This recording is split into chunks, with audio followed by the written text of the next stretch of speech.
can actually go ahead on site if that works. Okay, then we will start off with David Medeman.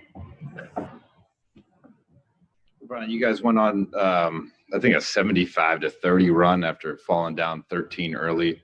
What allows you guys to have success like that over a sustained period of time, a run like that? Paying attention to detail. I don't think in the beginning that we were physical enough, and you have to get a feel for how hard Miami plays. And I think they smacked us in the mouth, and we got a sense of that, and so we knew how hard we had to play if we wanted to try to make it a game. And from that moment when it was 23-10, we started to play to our capabilities. We started flying around. We started getting defensive stops in. We started sharing the ball a lot better offensively, and just got into a really good group. All right, Kyle Dune.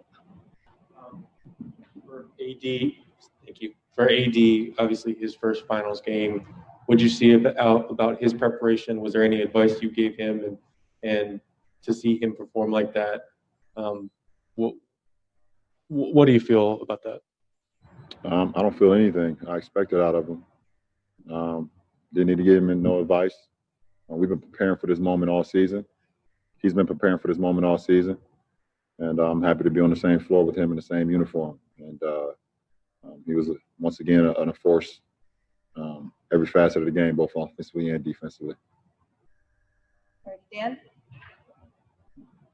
LeBron, you've felt the buzz of the NBA Finals 9 times in your career. What was it like today with nobody there, the sound? I mean, I know you're used to bubble basketball at this point, but on this stage, what did it feel like to play a finals game? It felt great. I've been preparing for this moment for quite a while.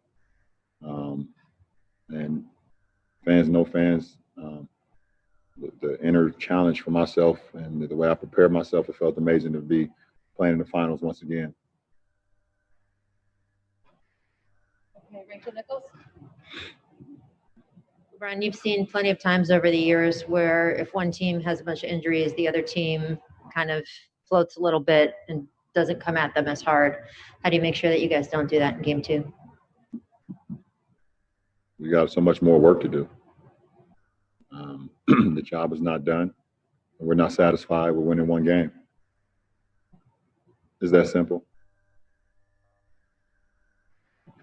All right, Chris. Thanks. Ron, there was a few times where you guys got up big, and then there was a lot of celebrating going on, and I seen you sometimes you had to rein them in a little bit. What do you from your experience, what have you seen in the past that got you to the point where you felt like sometimes you just say like, okay, let's keep it on task? The best teacher in life is experience, and I've experienced moments in my career, finals games, where you had all the momentum in the world, and you felt like you had the game under control. One play here or one play there could change the course of a series or change the course of a game. And one in particular that always rings home for me is Game 2 of the 2011 Finals in Miami versus Dallas. D. Wade hits a 3 right by that bench. I believe put us up either 13 or 17. And from that moment on, Dallas went on a hell of a run and finished it off with a Dirk Nowitzki left-hand layup to steal that game. That shit burns me to this day. So I always talk about the best teacher in life is experience, so I've experienced a lot. So that's what prompted me to be who I am today, is being able to have those experiences. Okay, we'll send it back to Will. All right, thank you. Yeah, we're going to take 3 more on my side. Tanya? LeBron, I'm wondering in a game like this, when you guys have the kind of lead that you had, are you already thinking, this is what we've done, this is what we could do better, here are some things that we're doing wrong? Were you already in that frame of mind during this game? Yeah, absolutely. I think you can learn so much more from a win than you can in a loss.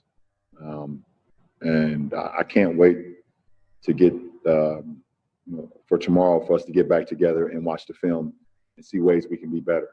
and see some of the breakdowns that we had, especially in that fourth quarter, especially in that first 6 minutes of the first quarter, where we could be so much better defensively and also so much better offensively. So I can't wait. I'm extremely amped up about watching the film with our ball club tomorrow. I'm gonna watch some tonight, obviously, by myself, but looking forward to getting together as a group tomorrow. Hey, LeBron, Mike Trudell back in LA. Teams have spent your whole career trying to keep you out of the paint. You can say the same thing this season about AD. What are some of the ways that you guys are still always seemingly able to get there, still able to get to the rim and still able to finish? Because we have great spacing and great shooters.